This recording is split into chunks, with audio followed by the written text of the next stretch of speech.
So I previously reviewed Japanese soul cooking, so in this video I'm going to go over how to make gyudon from one of the recipes in this book. So the list of ingredients goes: 1/4 cup and 2 tablespoons of sake, 1/4 cup and 2 tablespoons of mirin, 1/4 cup and 2 tablespoons of soy sauce, 3 tablespoons of sugar, alongside 1 teaspoon of dashi powder, 2 cups of water, 1 medium onion, and 1 ribeye that's around a pound. If you can buy this thinly sliced, that's great. A lot of Asian grocery stores will have thinly sliced ribeye, or you can ask your butcher to thinly slice it. If not, I'm going to show you how to thinly slice it at home. So what you're going to do is put this in the freezer for about an hour. This makes it much easier to slice thinly. So after the meat has frozen a little bit, let's start cutting the ribeye. I usually like putting a plastic cutting board on top of my wooden cutting board so I don't contaminate the wooden board. So I have this really long knife which helps with cutting a lot. You're going to do thin cuts, and it's very important that you do it against the grain. This will help it be less chewy when you're eating it. So if you kind of look at the lines here, you can see where the grain is on the steak, and you're going to want to cut perpendicular to this. That way it's much easier to chew. So here's an example. The one on the right is cut with the grain, so there's long streaks in it, but the one on the left is cut against the grain, so it's more speckled. So just cut the entire ribeye against the grain. Just make sure to make long strokes and have a very sharp knife when doing that. And once that's done, put it away and start on the onion. So cut the tops off the onion, peel it. So what I like to do is cut the onion in half and then peel it. It makes it much easier. And then cut it in thin little strips like this. With gyudon, you want long strands of onions. It's a style of the dish because you want the onions to come into play in this dish. Once you finish cutting up the whole onion, to set it aside in a bowl. So next step is to put the dashi powder in the water and then mix all the liquid ingredients. So now that you have everything prepared, let's go heat up the pan. Put some oil in a pan, heat it up, and once it's hot enough, add the onions to cook with a little bit of salt. Cook the onions until they're kind of pale and about to turn brown. I'm going to start steaming an egg here, and if you don't know how to steam an egg, I definitely recommend it. It's way faster and more consistent than boiling it.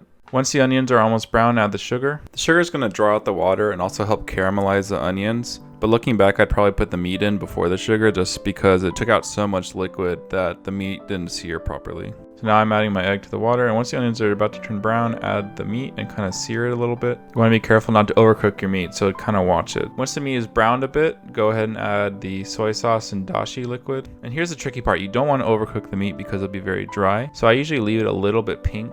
So as the meat's cooking in the liquid, you're going to notice kind of a little bit of scum coming up. So what you can use is a spoon to kind of take out some of that scum. Doing this part isn't necessary, but it does help reduce any little fat bits floating around, and it also makes the dish look better. Or you can use this little sieve that I found at a Japanese grocery store. If not, the spoon works fine, but this just makes it really easy. And once that's done, set it aside and put it on top of a bowl of cooked rice. Usually what I like doing is getting a slotted spoon and putting the meat and the onion on top of the rice, and then getting a spoon and just putting a bit of the liquid on top. That way there's not too much liquid in the bottom of the bowl, and it makes the texture much better. I love making this dish. It's really simple. There's not many ingredients going on, and afterwards when you eat it, you just feel so full of energy because it's kind of light and really fortifying. You can add garnishes like eggs, sesame seeds, pickled ginger. I also like adding kimchi. I just didn't have any this time. I always make this all the time. It's my quick, easy weeknight meal, so I really recommend it. I hope you enjoyed this recipe, and please check out my review as Japanese soul cooking and why I really enjoy that book and think it's a good introduction book for people who want to learn Japanese cooking.